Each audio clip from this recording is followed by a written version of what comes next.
Welcome to the JAMODI podcast. We are all surrounded by amazing coaches and leaders. So let's get an inside look at not just what they do, but how they do what they do. After all, becoming the best versions of ourselves is JAMODI, just a matter of doing it. Free throws, threes, turnovers, big part of what you all do, and a lot of, especially a lot of fast, I feel like fast basketball teams and that utilize space and pace, and then the 3-point line. What role do analytics play in your coaching style? I want them. I want to have them. I want to see them. I want them to be a tool, but I don't want to use them as crutch. You know, that's not the last filter I run everything through. It's information, and I want the best forms of the information. There's a lot of stats that I dismiss, analytically speaking, but the lineup efficiencies is a big one to me. And everybody's like, well, how do you figure that? Well, you take what the score is when this team's in the game, and you subtract the offense and the defense. It's not real it's not an algorithm. It's easy math. Yeah. And again, over the course of one game doesn't mean anything. But over the course of 5, 10, 15, yeah. And you're like going, and I really can't. And everybody, well, I can keep up with that in my head. No, you can't. No, there's so many permutations of that. There's not outside of Dustin Hoffman in a movie, being able to keep up with it. There's not somebody, unless you got Rain Man on your staff. They're not keeping up with it, and you can get clean. You'll be surprised how wrong you are. I would joke with staff a lot of times, who do you think had the best lineup efficiency? And they would always start guessing against what they really believed, because they knew I was trying to trick them a lot of times. But like, I want to have an analytic as a tool. I want it to be there. I want it to see if there are some things. I want people to challenge me on it. I try to surround myself with a bunch of people that disagree with me, and I want them coming in saying, "Coach, have you looked at this? Have you noticed this?" And then I want them to stand behind it and believe in it. But I'm never going to make a decision solely based on an analytic. It's still going to come back to that being one of the pieces of information that we use to arrive at it. We try to pre-decide as many things as we can before the game ever starts. If we get to a situation where we need to stop who's our toughest 5 kids, if we're on defense, it doesn't matter what position they are, because we're not going to get the ball back anyway. We got to have a stop. Who's that lineup tonight? If we need a 2, who's the best line? We need a 3, who's the best line? We need to get the foul line, who's our best lineup? So try to pre-decide as many of those things you can based on analytics, so you don't get caught up in a high school coach up the road here, Greg White, does a great clinic topic about pre-deciding things. And that's one of those things I think you can save yourself a lot of poor decision-making, is by pre-deciding things that you've talked about with your staff over when things aren't as emotional as they are in a timeout with 3 seconds to play in the state championship game. But I do think analytics are valuable. I think dismissing them entirely is not wise. It's not wise. I don't think I think you've got to take them and make them work to the best that you can, but dismissing them totally. But also, I think it's kind of the Goldilocks principle. It's got to be just right. And it's like everything. They got to be just the right amount. But you got to find out what equals your team. I say this to players. It's another one of those signs. It's you, not your players. Anybody that uses raw numbers in your game goals, to me, that's you. Because you say, well, we're going to have less than 15 turnovers tonight. Okay, well, that's not a very good night if you're playing a team that you're only going to have 30 possessions against. What if you're playing a team that had 100 possessions? That's a good night. But you have this raw number up on this board in your locker room, because I'm sitting there, I'm looking at it. And how do you equate for that over the course of all these different styles of play?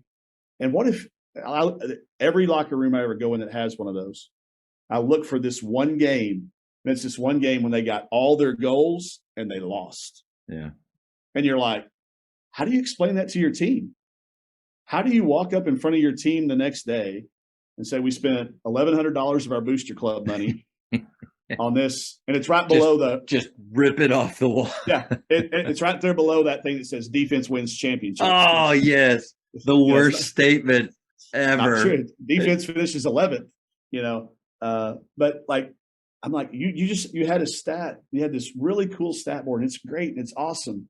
And your team got every one of your team goals and you lost. That shouldn't be the case.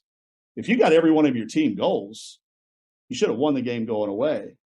But you've got the wrong goals. Players will do what you're asking them to do. So be careful what you ask them. Be careful what you're counting. And if it's not the right stuff, so that's where I go to analytics. I go back. We did now it's up to a 20-year study, but we went and we took the Sweet 16 teams in the women's basketball tournament and looked at the profile of their statistics, what was good, what they were good in. And there were some obvious patterns, some exact patterns that indicated, to the point for a while there, I could pretty much predict who was going to the Sweet 16 within a team or two. I'd get 14 out of 16 most every year based on their statistical profile going into the year. So we tried to model some of those things. We were like, we've got to get better at getting to the free throw line. Yeah. Free throw rate is way above defense winning championships. It just doesn't roll off the tongue quite as free throw rate wins championships. Put that on a t-shirt. So you don't see that on a bumper sticker a lot, and that's not, it's just, but free throw rate wins way more games than the team that had the best field goal percentage. So anyway, that's another whole hour and a half if we want to. I know. I wish, Coach. I'm going to ask you right now, when you have more time, if we could maybe go round two. We can go round two anytime. Yeah, because there are some rabbit holes that I'd love to go down with you. But you're right. Keep going. But it's to me, if your analytics don't equal wins, you're doing it wrong. So make sure your analytics are the things that play out on your team and your team schedule. And you've got to be flexible. Don't have this board up there that's got a rigid number that says, maybe do percentages. Say, hey, I only want to turn it over 11% of the time that we have the ball. That's what we do. We've led the country. If you look at the 9 years, the teams that we've been a part of, we're like almost 400 fewer turnovers than anybody else. And it's because we count it. And it's because we emphasize it, because we coach it, because we teach to it. But it's also how we get more shots than everybody. Yeah. We're next to last in rebounding. Like our rebounding numbers, if you look them up, everybody goes, "Oh, y'all are." We are, but I always ask those people, "Okay, why do you want to be a good rebounding team?" And they always say, "Well, we want to get more shots than our opponents." Okay, here's our stat sheets from the last 9 years. Knock yourself out. Yeah.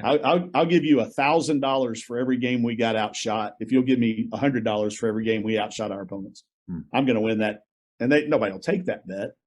But you got to know why you're doing things. Yeah. You don't just assign this because, again, it looks good on a T-shirt or you heard it at a clinic or, that's the other curse of the clinic. The only people that get invited to speak at clinics usually are people that won the national championships and won state championships. And they probably had some good players too. They had great players, I guarantee you. And everybody tries to emulate what they did. Right. Hey, listen, the year we went to the Final Four and I had Kelsey Plum, I could have been invited to speak at any state clinic. The next year when we got down here, we went 3-13 in the league and 13. I had a really cool summer. I got to play a lot of golf. My handicap dropped. I didn't get invited anywhere. It was the same stuff. It was the same philosophy, the same systems, the same everything. But, you've got to be careful. It's got to be yours and it's got to be thought through. Gary Vaynerchuk, anybody that listens to Gary V podcast, he says, I don't want to have a conversation with anybody who hasn't done 40 hours of research on a topic. Wow.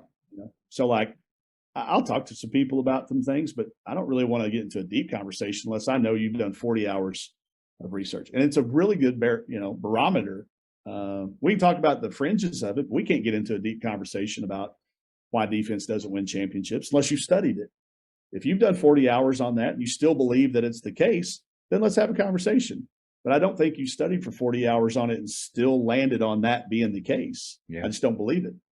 So you got to be careful. I think it's up to every individual coach to coach the team they have. Coach Cal has got he's got that on right by his door at Kentucky. It says, "Coach your team."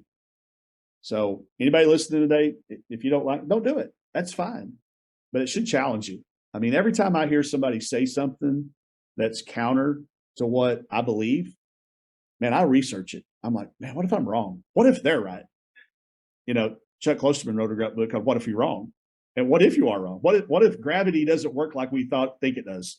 About every 300 years, we've changed that philosophy. Is it coming again? Or what if we're wrong? So I think that all the time. What if playing fast isn't the right way to do it? What if trying to shoot threes isn't the right way to do it?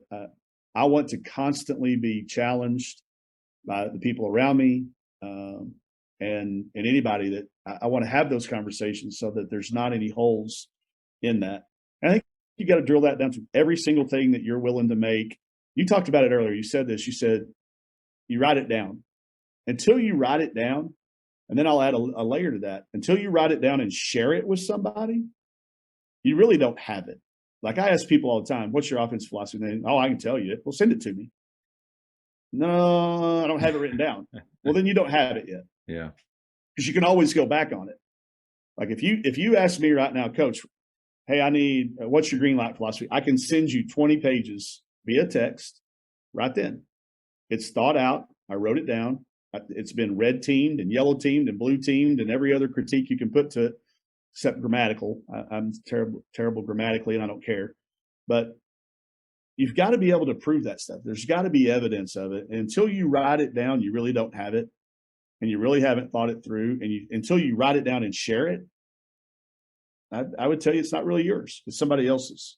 And until you've got it to where you can instantaneously share it with somebody, it's probably not done yet. It's probably a work in progress, which is okay too. But don't tell me you got one.